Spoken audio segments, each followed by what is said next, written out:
It was supposed to be a candid.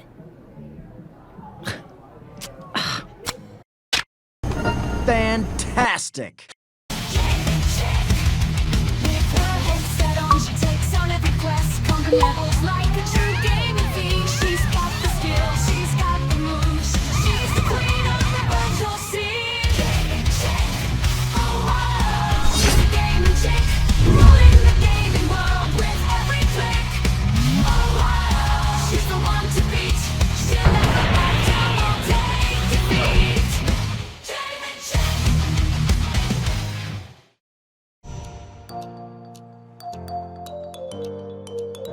Hello once again, my chickadees. Game & Chick is back once again with another review.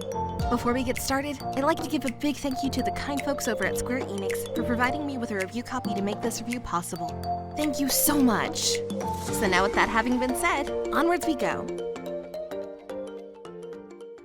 Life is Strange Double Exposure is the latest entry into this mystery drama franchise, and it is developed by Deck 9 and published by Square Enix. With the last of Max's journey coming to an end several years ago, Square Enix now decided to give us a treat by bringing her back into the limelight and continuing her adventures with her now as an adult. But was it wise to continue her adventures to see just where her powers will take her? Or should she have stayed known to be in a cult classic game like the original was? Only one way to find out, so let's get strange! Gameplay. I recently got early access to Double Exposure thanks to Square Enix, so I've been playing this game for several weeks now, and even got an awesome influencers kit set as well as a ton of cool items related to Max and her photography taking, so big thank you to Square Enix for that. But on top of that, I've also been able to spend quite a bit of time with the game and gathering my thoughts on this title and just what it can offer players as we step back into the shoes as Max Caulfield once again for the first true time since 2015's release of Life is Strange. Back in 2015, we were greeted to this very indie-style game that was very character-focused with a ton of mystery and drama with a touch of sci-fi element embedded into it.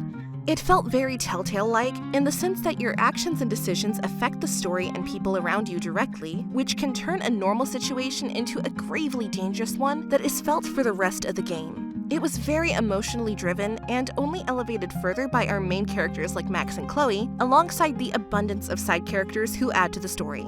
Simply put, for me, it made a huge impression, and I've loved the series ever since, especially Max and Chloe. Flash forward now to 2024, and our resident photographer returns to us again in a brand new city, brand new job, and 10 years older as she now holds a position as a teacher at a university. In relation to the first game, what I was looking for, or rather hoping for with Double Exposure, was returning to the feeling I had of playing the original, such as gripping me in the narrative and mystery taking place and making me connect with the characters and their plights. Lots of games in similar genres try this, like Until Dawn giving you a decision, but ultimately just ending the same way no matter what you choose, which gives you the illusion that you have a choice. You know what? I didn't like those two characters at the start of Until Dawn anyways, so maybe the game already knew I wanted them to fall off a cliff anyways? Touché, game, touché. Being a jerk in games is my life, I can't help it. With the original Life is Strange being a coming-of-age tale since Max was still a teenager, here in Double Exposure, you still get that same sense of feeling, but now with her being older and more mature, with a title that aims to balance both the nostalgia you had for the original title and characters into an even more narrative-driven game that taps into the original's charm quite a bit. Plus, it gets a big plus by letting me wear my mog hat and sweater when it's cold outside, so definitely a big one for cuteness. The only thing missing is letting me wear a chocobo hat and running around campus warking at people. Hey you, kid! Guess what?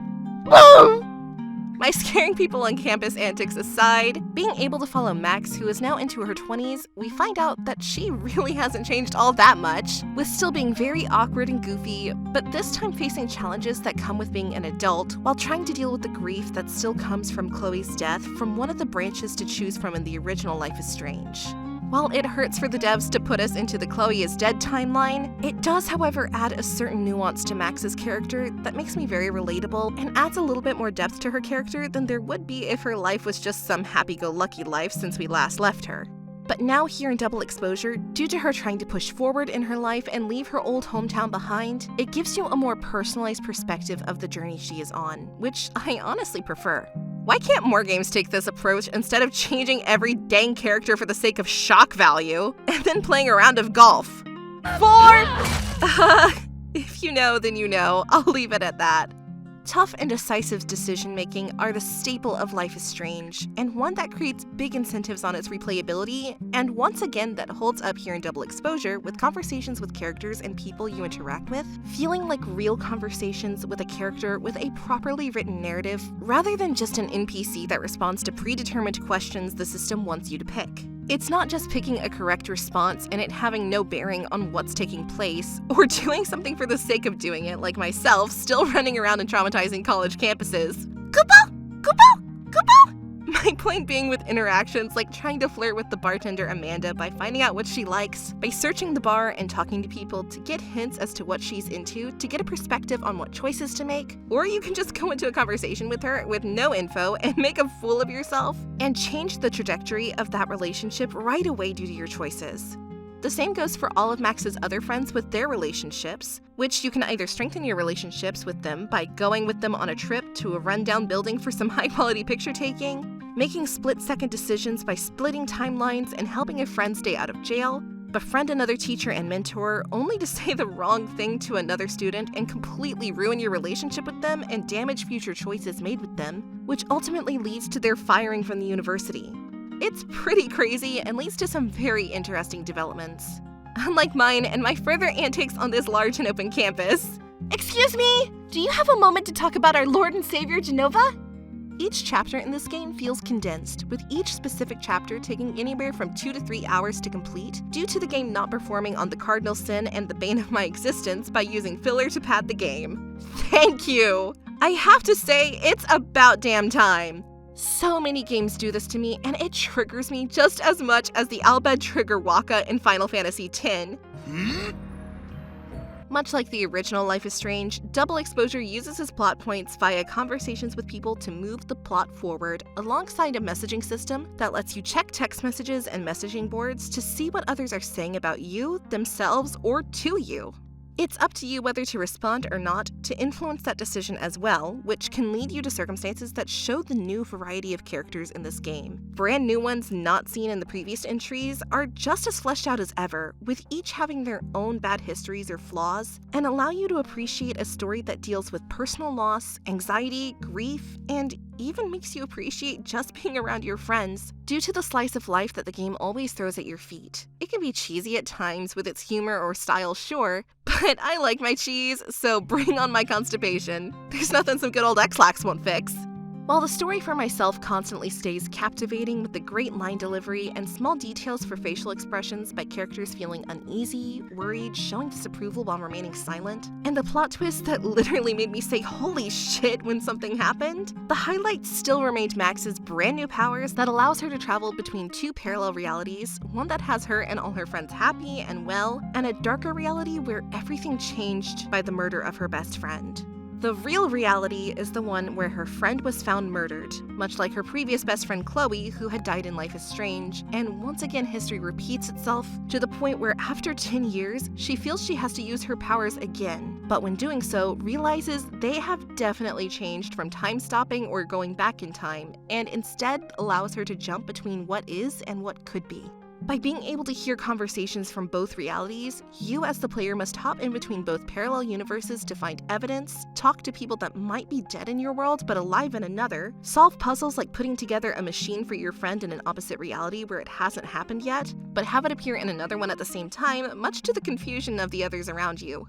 Dual reality as a mechanic makes the detective style of evidence gathering feel more intimate and personal, as you can find a door that's locked, but switching realities to another time period you can get in via unlocked doors or distracted staff, figure out that you need a passcode in one reality to find out if someone specific is a murderer, and then interrogate them in another after getting their code to use for their phone. It's a very unique way to tackle a whodunit drama, but it nails it completely.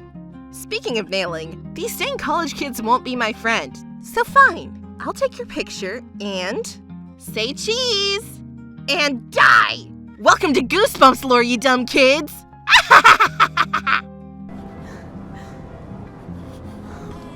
Oh no, oops. Overall, at the end of the day, Double Exposure completely met my expectation and then some. To be fair, I was never clamoring for a sequel to Max's story, no matter how the original game went.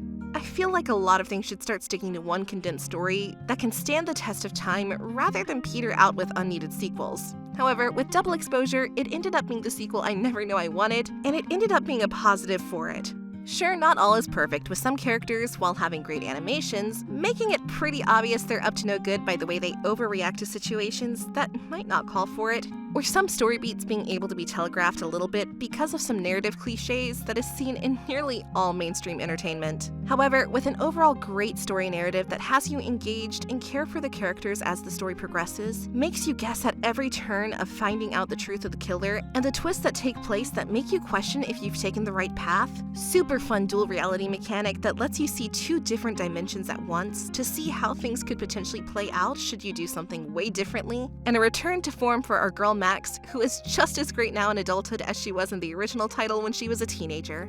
Double Exposure proves that when done right, you can still bring back beloved characters and portray them right without having to tear them down to make them new again. I'm looking at you, Disney, you jerks! So with all that having been said, my verdict is clear. Game & Chick says bye now.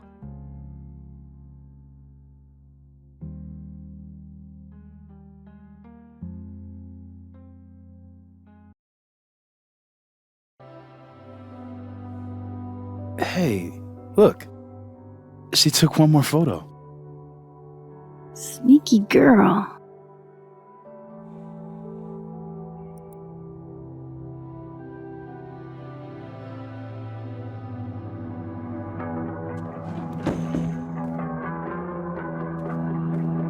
What is this?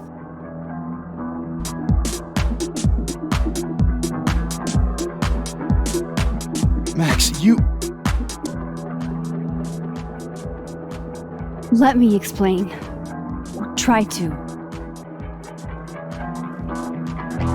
You stay the fuck away from me.